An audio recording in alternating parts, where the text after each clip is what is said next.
काही गोडच लागना तुझ्या रूपाच्या नादा पुढे मी सुसाट आलूया. चला तर मंडळी, आज घरच्यांची खास फरमाईश मँगो मस्तानी बनूया, तेही अगदी 5 मिनिटांमध्ये. फक्त आंब्याऐवजी मी इथे वापरते हँडमेड मसाले यांचा हा मँगो स्कॉश.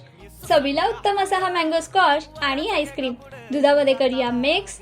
साखरेची सुद्धा आपल्याला गरज नाहीये. एकदा मिक्सरला फिरवून घेतलं की आपला मँगो मस्तानीचा बेस तयार आहे.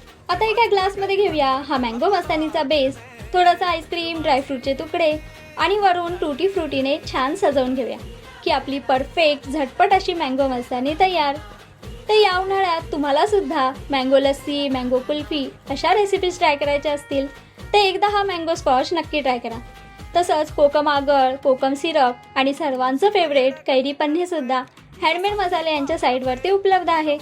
नक्की ट्राय करा आणि एक्स्ट्रा डिस्काउंटसाठी मराठी कढई 10 हा कोड वापरायला विसरू नका.